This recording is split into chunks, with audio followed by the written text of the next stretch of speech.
they all say some version of, I'm not going to quit drinking right before a holiday. What are you thinking? Like, that's what I need that to get through the holiday. Welcome to this segment of Recovery TV Live. We are going to talk about recovery during the holiday season. So it's a little bit difficult for a lot of people that are in recovery, and we have a special guest that's going to talk with us about that today. So that is coming up.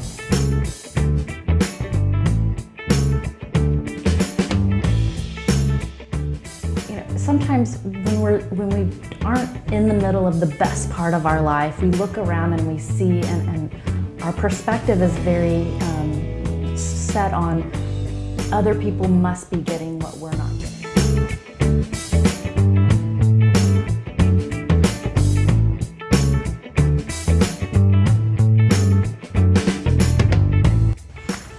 Hello everybody, my name is Josh Nichols. This is my colleague and co-host Carrie Kiger. We are here today with a special guest to talk about recovery during the holiday season. So this is a topic that we know as recovery specialists that tends to come up this time of year, right, because it's triggering for a lot of people that are in recovery. Right. I've been talking about it with my clients for several weeks. Our guest, her name is Whitney Warren Alexander.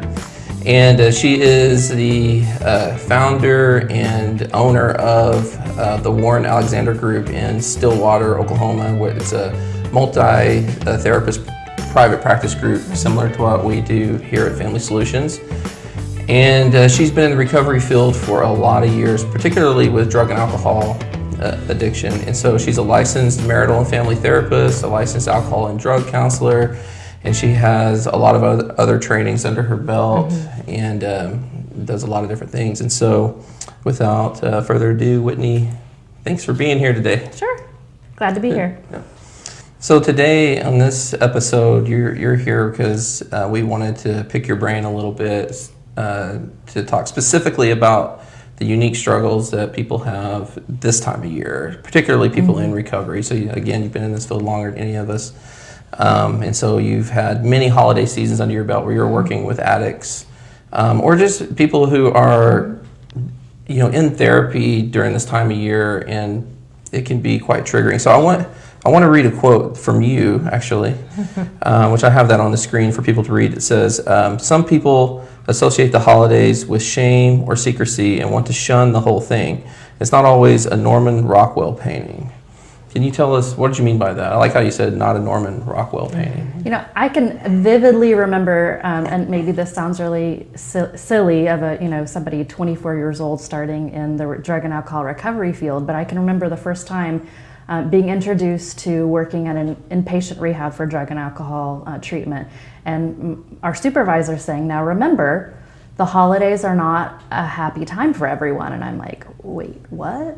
And so we started talking a lot about, how people grow up in different families, especially when there's a family member that struggles with substance abuse. As one might imagine, the lack of structure that sometimes a holiday introduces.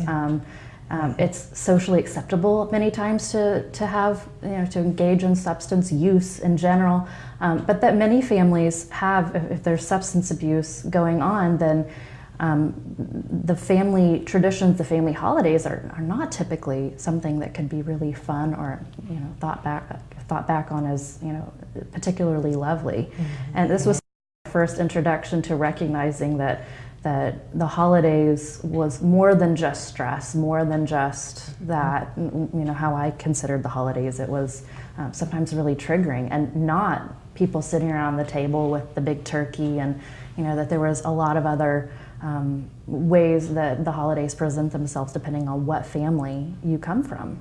Recognizing what a trigger is, and if we're talking specifically about addiction, hopefully, if anybody's in some form of recovery, they're being able to recognize what their triggers are. But earlier in recovery, you're still figuring that stuff out, right? Yeah. This could be one of your first holidays. I know when people talk about, this is my first sober blank. This is my first sober Christmas party. This is my first sober Thanksgiving.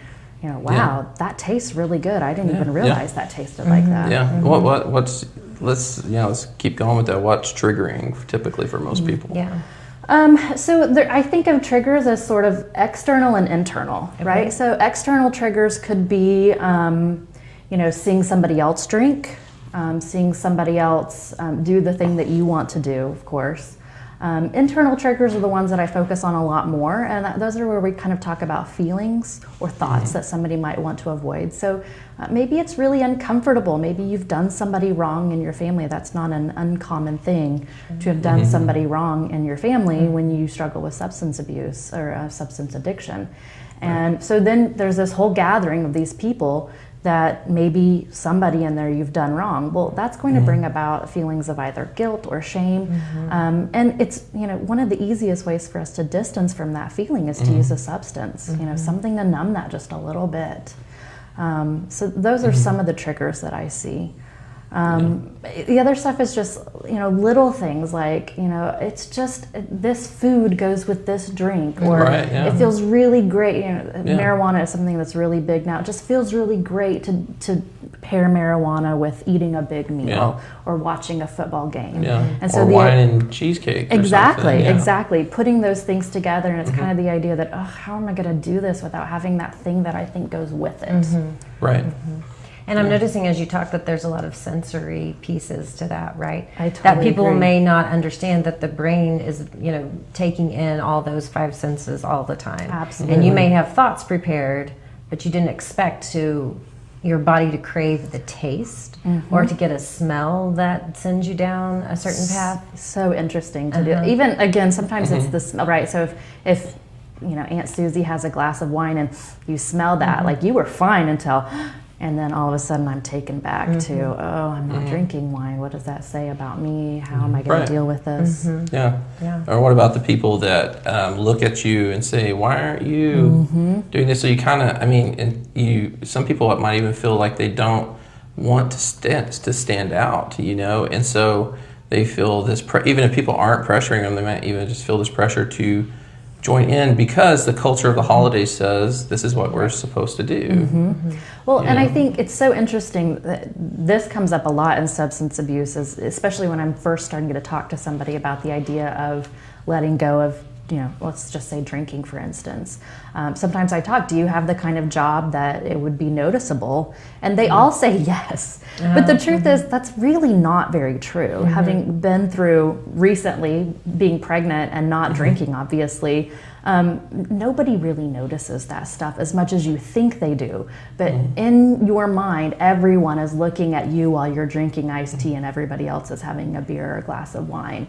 And it just stands out so much in your mind that you think everybody's looking at you and noticing that you are not doing this. Or maybe, you've acted kind of foolish years before and you're sort of known for doing things, and then perhaps suddenly this year you're drinking something different or not engaging in that. It is possible that the eyes will be on you. But I also think the other is true. Maybe some people in the family know that you're in recovery, some people don't know you're in recovery, and there's sort of an expectation as to how do I interact with this new person, it's a little uncomfortable. This is a new feeling. This is my first sober Thanksgiving. This is my first sober Christmas party, my first sober Christmas, and people don't know how to interact with me. I feel that, and again, these are all super uncomfortable feelings that we want to distance from. And one thing that we tell our clients is that your story, especially the darker elements of your story, including their recovery, is privileged information, so people need to have earned the right to hear it. So when you're in those situations, it's like, how do I say no, I'm not drinking, and without feeling obligated to go into my entire story, Right. And I think that's important because they shouldn't feel compelled to tell their story to people that haven't earned that right to hear it. Exactly. I think. No, I totally agree. Right. And I'm sure that a lot of the work you're doing too is helping people prepare for those Right. moments. What because am I walking going to in say? knowing I don't want to talk about this very private, privileged stuff, but you're left then, probably so anxious you can't come up with what to do in that moment, right? It's all about having those boundary conversations. And I think that in and of itself is what addiction is about, is learning how to have healthier boundaries. Absolutely. And it's easy to push boundaries and to not respect boundaries when you're under the influence of addiction. Josh calls addiction often boundary failures, right? Right. Oh, yeah. Simple boundary failures, right? Yeah. So, and you brought up Thanksgiving, and we intentionally wanted to have this episode before Thanksgiving, because that in particular is difficult. Just the title of itself, Thanksgiving, and the reality is like Thanksgiving or the winter and Christmas holidays, it's has that thankful aspect implied. And what I wanted to ask you, because I know something I did not mention in Whitney's intro, is that she also does a lot of trauma work, which I think when you're working with addiction and compulsive behavior, you have to know how to do trauma work, because trauma is at the helm of it. But since we're talking about triggers and this experience, how does trauma play into the triggers? Especially like some people on Thanksgiving, this Thanksgiving coming up, some people watching this do not feel thankful. Yeah, that's a good point. And I don't think they should. I think there are things everybody has things to be thankful for, but I don't think you should deny your feelings either, because you can't control those things. Your feelings are there to tell you something. Right. So trauma really, to me, I agree with you. It's at the helm of nearly everything that we deal with. And again, if we use that language trigger, sometimes I'm having different conversations with people who are trauma survivors than maybe the conversation I'm having with somebody who has substance abuse. But the concept is still the same.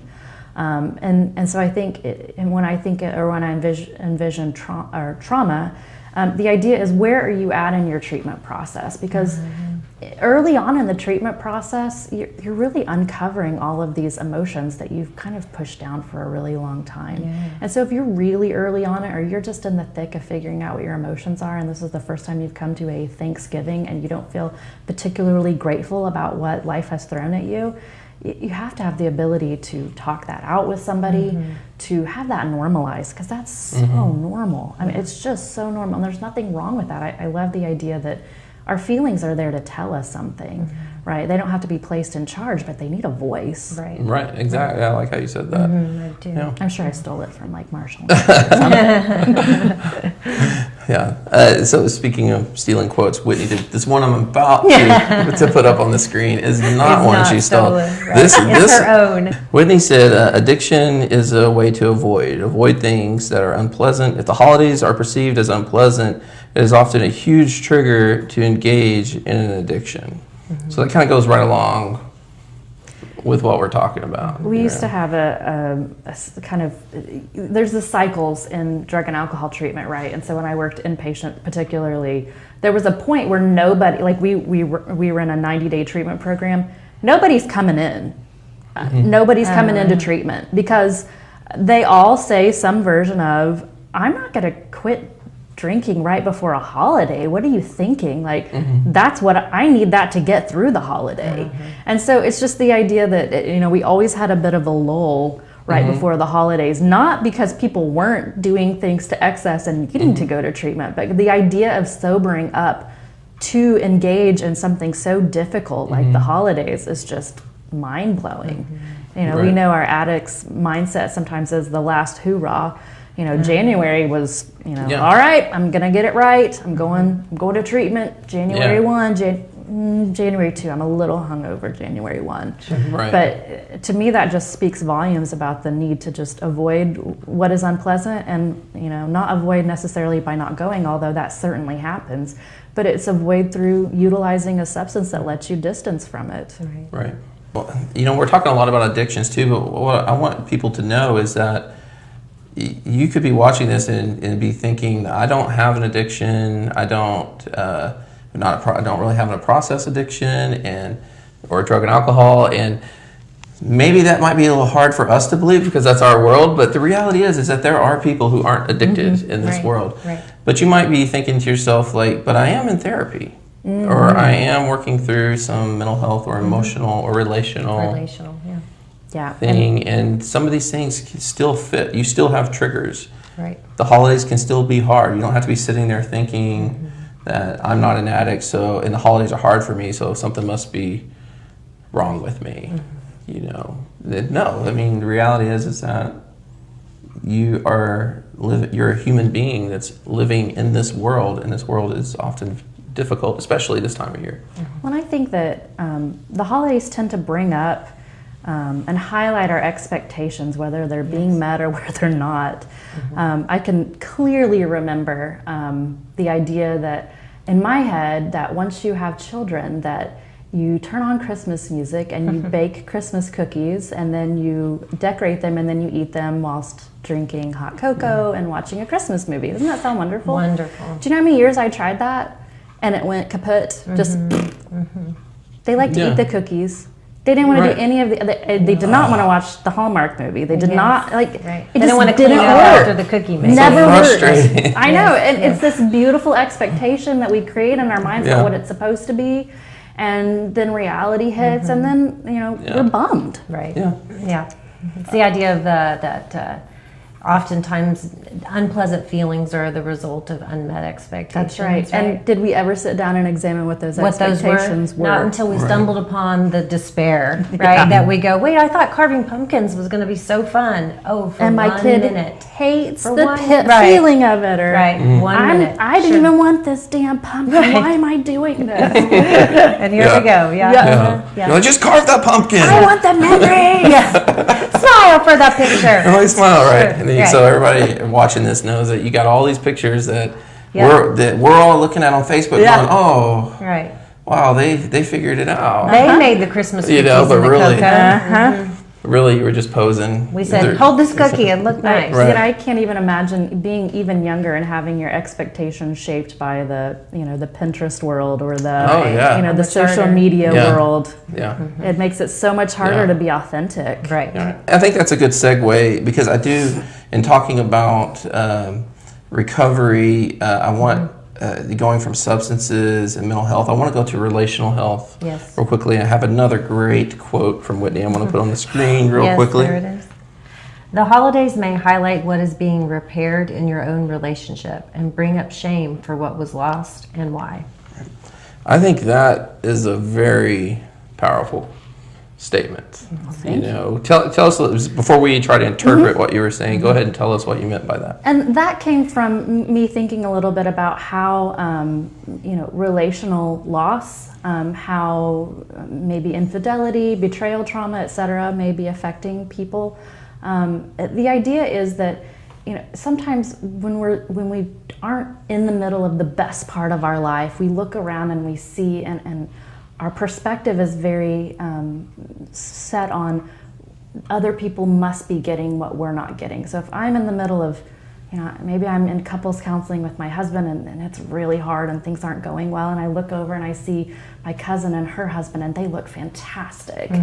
Or even my own personal struggles with infertility. I know that the holidays have been incredibly hard for me in the past, looking at other people with their children and thinking, oh, I'm never going to get that. I'm never going to have that.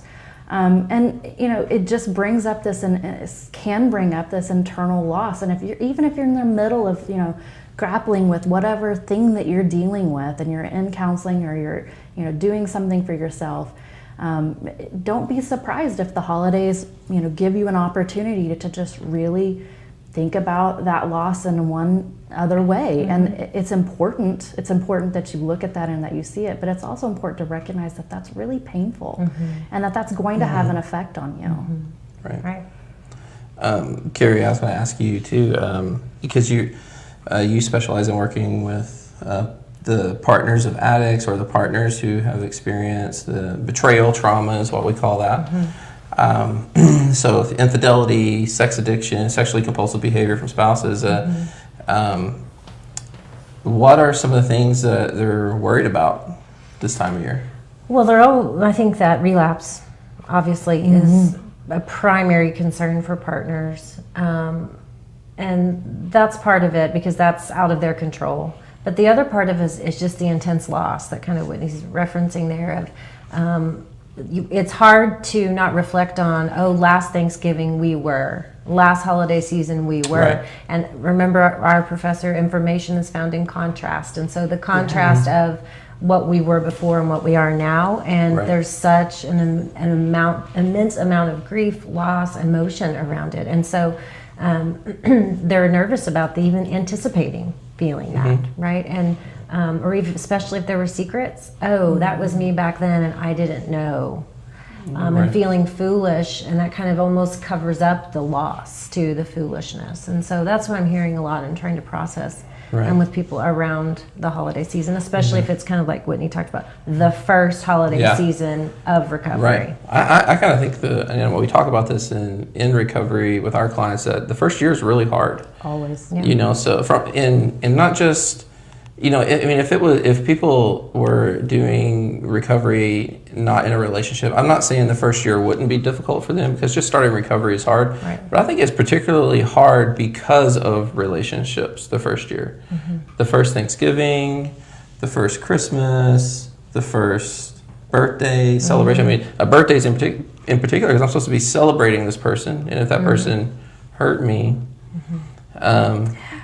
and so I really think the quote you said really, is really big for that. And, it may not be specifically sex compulsion, but there are lots of people that are dealing with marital issues Yes. that are not compulsion related. And the firsts are about this, right? Like, so somebody may be recognizing that a gift that they got for Christmas had a whole nother story attached to it, that, my husband got me this ring.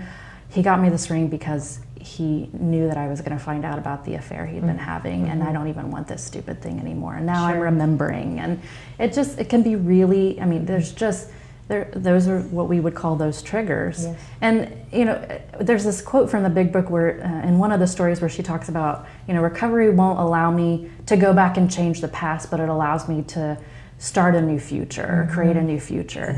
And if you're on your first Christmas of your new future, that's kind of hard. Once you have a couple holiday experiences that are different, you can start going, Right. oh, okay, I know this how to is do what this is. Right. But on the first one, that's tough. That's Disorienting. For Right. sure. Sure. Yeah, absolutely. And we were talking a little bit before we started this episode about how in the holiday season is particularly triggering for people that are doing betrayal trauma recovery, sex addiction recovery, or just recovering from toxic relationships. Yeah. Because of the holiday season is kind of this culture of letting your hair down. Right? So talk a little bit about that, about how that in particular can be dangerous in the minds of people who are suffering, like the partners that are suffering, or the addict or betrayer. So, of course, in my head, I'm thinking, Christmas or the work holiday party, or we're getting together, and you sort of around the holidays we gather, we try to let our coworkers or the people around us see a different side of us. Sometimes there's alcohol, maybe even drugs. I don't know what kind of place you work at. Sometimes there's places things like that involved. Yeah. And so, perhaps we're meeting at different places and people are drinking and, karaokeing and having a great time. And if you are the person in recovery, are like, ooh, how do I have fun? Sober fun is a concept that we talk about a lot with people. Like, if you imagine that somebody new in recovery does not really know how to have sober fun, that's not anything they've ever done. Sober is something to avoid, not something to seek out some fun. So now I'm having sober fun, not by avoiding people who are not sober, but now I'm going to have sober fun in the company of people who are not. And some people choose to avoid that stuff altogether until they feel a lot more stable in their recovery. And then you have the partners who are like, I don't know, what's the best way to support you? Should I not drink? Should I try to make sure the office doesn't drink? Should I be that person? Like, should I make sure, do I need, what do I need to do? And it's just, I like that word Carrie used. It's just very disorienting. Right. And so I think this would probably be a good point in time to talk about tips, because we do want to make sure that people that are watching this are they got something to run with here, so they're hearing us talk about all these things, and hopefully as you're watching this, you're going, okay, yeah, that's happening, but Now, what do I do about it? Yeah. So some of the stuff we've already talked about, and I wrote it down so I would not forget. So my tips are, first and foremost, make a plan for recovery. So let's talk about if you are attending 12-step meetings, maybe you're traveling, you need to specifically be able to search out where those are. Sometimes it's nice to visit a meeting that's different than your home group. I've heard lots of stories about how that is great. The biggest thing that I think I can say in terms of making a recovery plan is thinking about what boundaries need to be set. We've already kind of established that boundaries and addiction are hand in hand. So the idea about what events do I need to attend? How long do I need to stay? Sometimes that is, I might want to go for the first hour or two, but I don't need to stay until the lights go off. Who's going to be there? You know, if there are some people that you know that you're not able to handle yet, or people that may be triggers for your relationship, maybe it's best not to go to these things. And then how all of those things that I talked about affect your emotions. You need to be able to try to be real with yourself or with somebody about how those things are going to affect your emotions. And the other thing is making sure that once you've created a plan that you've talked to your family or your tribe about this, right? Very important. You've got to share that. If you're in therapy, gosh, schedule a session where once you've gone over what your recovery plan is, you bring your partner, because they're going to have questions too. This is really tough for them as well. And it's kind of hard to be like, well, what does your therapist say about this? What should I? Let's bring them in together. Let's talk it over just one time if you have the opportunity. Right. Also holds them accountable to it. Just hearing, writing it down, saying it out loud. Yeah, and if you're working with a sponsor, they're going to be doing the same thing with you. You guys are going to be working on some kind of a plan and some form of accountability if you're working with a sponsor. A lot of people have kind of backup sponsors. They have, you don't really have two sponsors per se, but you should have more than one person in your recovery world that you can lean on or reach out to if you're struggling. So if I call my normal sponsor and maybe they're in the middle of something and can't step away, and that's part of the recovery plan, I need to have a couple people from my home group. Right. I was thinking that as you were talking. The next one is, this is kind of with my Christmas cookie story. Learning how to be realistic about your family and adjust your expectations accordingly. To me, this is a huge tip and obviously something that may be talked about in some of those, as we're talking about with our clients, some of those, like if you know that your family is not into this idea about what you have about the holidays, you need to be able to be realistic about that. You cannot change them. And so if you're going to be around them, if you're going to be part of them, it's important to adjust your expectations accordingly. The Big Book says that that expectations are just planned resentments. So we really need to take a look at what expectation do you have? Do you have this expectation that grandma's gonna hug your neck because you're finally in recovery? Grandma might be stinging over the fact that you stole all of her oxycodone 2 years ago.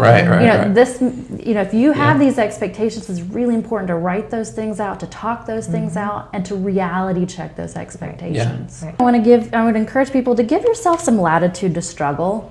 We are talking about how difficult the holidays can be for people, and people in our profession know that, and people who have struggled with the holidays know that. But there is still this incredibly pervasive belief out there that the holidays is just this magical Hallmark movie situation. And I am not making fun of Hallmark movies. They're great. But it's not always fantastic. And so I want people to give themselves a latitude to struggle. I think I shared earlier my own issues with infertility. Really, the last year that I was dealing with it, I pretty much didn't want to go around. And as long as I was talking to my family and being really clear with them about what I was struggling with, I felt like I was doing okay. But when I would curl up and not want to talk to anybody or not go around anything, giving myself permission to recognize that this is just part of the loss, and this is part of struggling. And however that works out for you as a person, give yourself the latitude to feel those things. It's okay. And then as part of that one, I would say I hope that people have surrounded themselves with people who can be authentic and real.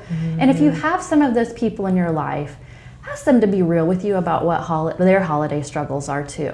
And I don't mean the little, I burnt the turkey and you know, whatever. I mean the full-on real struggles that people have with the holidays, you know, with the feelings that come up, the feelings of inadequacy, the feelings of anxiety, the feelings of depression, the feelings of loss. People want to glaze over that because it's not happy. And gosh, these holidays are supposed to be happy, and I'll just bum other people out if I talk about the bumming part of it. But the truth is, if we can come together and we can sit in that authentic space with one another, it makes it less dark for everyone. Well, and I think I think it's important for everyone, regardless of being in recovery or dealing with difficult relationships, to know we're capable of experiencing multiple emotions at the same time. We can be thankful to be around certain people and to have things in our life and be incredibly sad and hurt by other things. Those things can coexist. Oh, yes. And we're complex beings, we can do that. And I think it's a really part of work a lot that I do with clients is you can be sad and happy at the same time. That's right. And they're both real and they're okay. You can do that. But how do we do that, right? I always tell my clients that people are mosaics, right? Yes. So if I turn you know, if it's a vase and it's a mosaic vase, I turn it ever so slightly, it looks a little bit different. I can have all of those represent a different feeling or a different thought, and they can all live in the same beautiful vessel. That's right. Right. Yeah. And Whitney, thank you so much for being here and such good advice. I think this is the longest conversation we've had so far, and we could just keep going. And so we hope that people watching this will look Whitney up, especially if you're interested in any of her services. But also, like we always say, therapists, we like to help people. So you can also just contact us and ask us if what's a good referral source or referral website or something, even if you're not anywhere near our area. And so, but this is the part where we get to have a little fun, favorite part, right? yes. So I'm a little nervous. this is the fast 5 round here. Yeah. Do I have to do it fast? Well, no, we just try to get through it a little quicker than we do the rest of it. Yeah, all right. Yeah.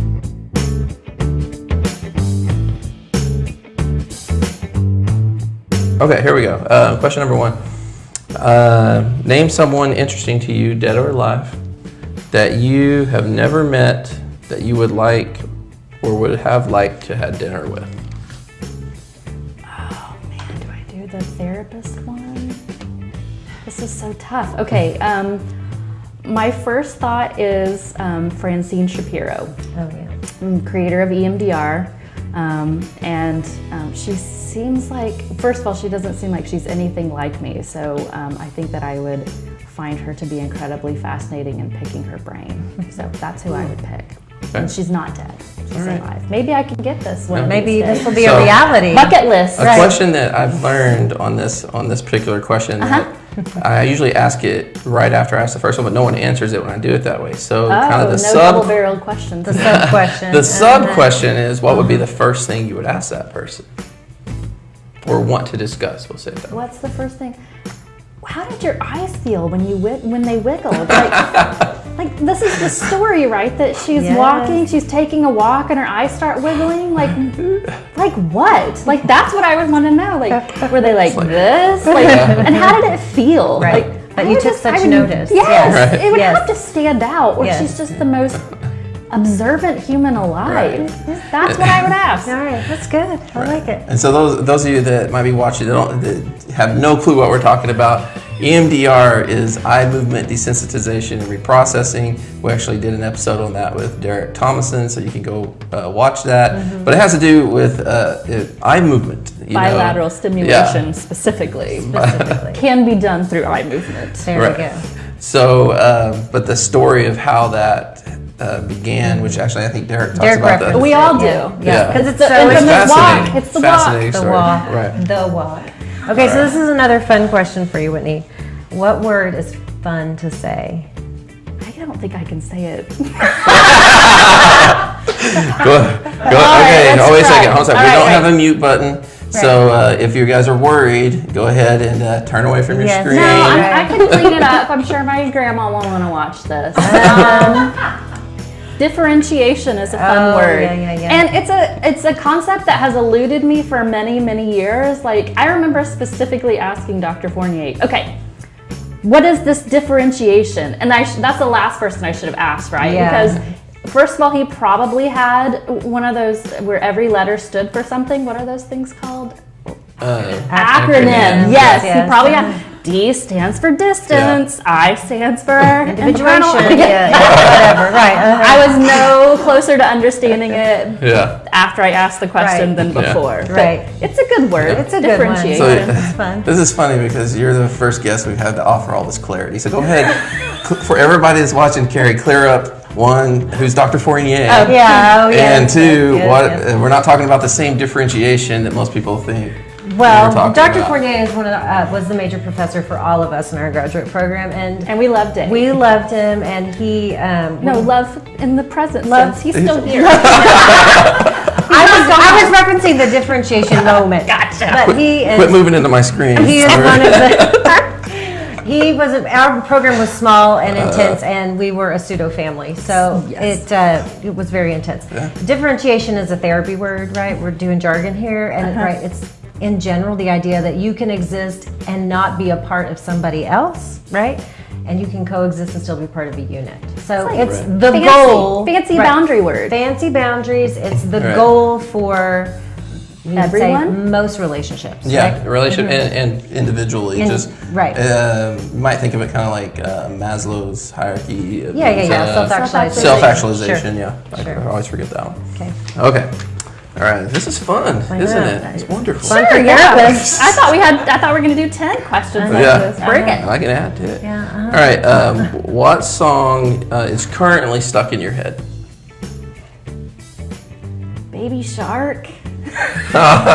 It's always a kid thing. Right? I have a 14-month-old, and so that or the wheels on the bus. That's always Okay. Pleasant. Those I'm are glad you his- brought that up because I was going to ask you to go ahead and sing Baby Shark, but now because people know Wheels on the Bus, though. So I'm having a little bit of cold. There we go. singing. Yeah. Shouldn't sing I know. for everyone, but I can sing. Just to clarify, I Yeah, can we sing want- if you really need me to. Yeah, we want to make sure that is clear. Right. That she can sing, Yeah. and that could be an additional video, right? Right? Yeah. Maybe outtakes. Yeah. Okay, there we go. Right. Okay. Well, then this is another good one. What's the last show that you binge watched? The last season of House of Cards, the most recent one. Go Claire Underwood. Okay. You I've guys seen that watch one. it? I haven't seen it yet. Not the new season. It's very hard to Yeah. watch with children. I Yeah. did not realize how they ruin your concentration for binge watching, Yeah. and they do. They pretty much ruin And- everything. and you're but probably not watching yeah, it. That's true. You should totally have them. Let's also lots and lots. another point of clarity. Whitney is not saying she's watching it with her children. She's saying as a parent.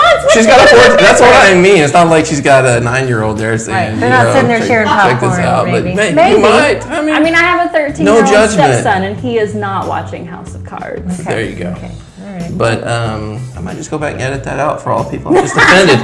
I don't No, know. who knows? But I can relate to that because I tried watching it, and it was too hard to watch with distractions because you really got to pay attention to it, and I just And you so- can't have kids walking in and out. That's what I you mean. can't There's pause it and no- go back. Yeah. Right. Yeah, Yeah. no ability to do that. Right. Right. It's pretty much ruined binge watching. Is Yeah. Right. all I have Yeah. to say. That's right. You'll do it in a couple years. So we usually change up the 5th question. Yeah. So if you had to watch the I did not previous prepare. episodes, I I was don't gonna like say to prepare. you would have Yeah. known. I want to go off the cuff. All right. So the last question is, what's your favorite book and why? Is that not good enough? I like TV. The TV was my favorite book. Okay, so this is if anybody's ever read this book, it's fantastic. It's called "And the Band Played On," and it is. I'm pretty sure I read it probably right before I went to graduate school. Definitely not in graduate school because You don't read in Nobody graduate got time for that. But it's about. It's about the AIDS crisis and how it started and how it was dealt with politically, and sort of gives an insight into my mind of like my desire to understand and learn more about politically social justice sort of orientation. But It's an amazing book. It was turned into a movie, I'm pretty sure, but the movie was nowhere near as good as the book, which is, I'm sure, what everybody would say when it comes to movies and books. Yeah, But for sure. that was my favorite book of all time. Well, again, thanks for being with us today. We just want to let everybody know who's watching this that we have one final episode in 2 weeks that is very similar to this topic below. I'll put a graphic on the screen here. We're having, it says on here, Billy Samuel and Derek Talkington. Unfortunately, Billy is not going to be able to be here, but Derek will definitely represent them. They have a podcast called Chasing Sanity. So this will be a little bit more generalized, a discussion Right. about for everybody, that whether you're in therapy, not in therapy, the holidays can be crazy at times, and we're calling this one Chasing Sanity during the holidays. We hope you guys will join us. Yep. Thank So you. thank you.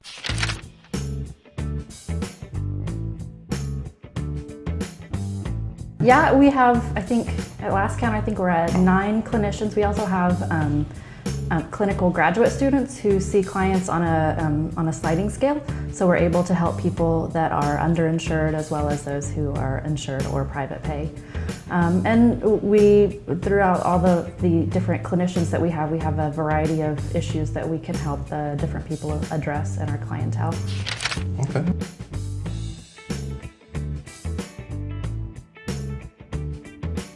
I'm certain that there's probably more similarities than there are differences.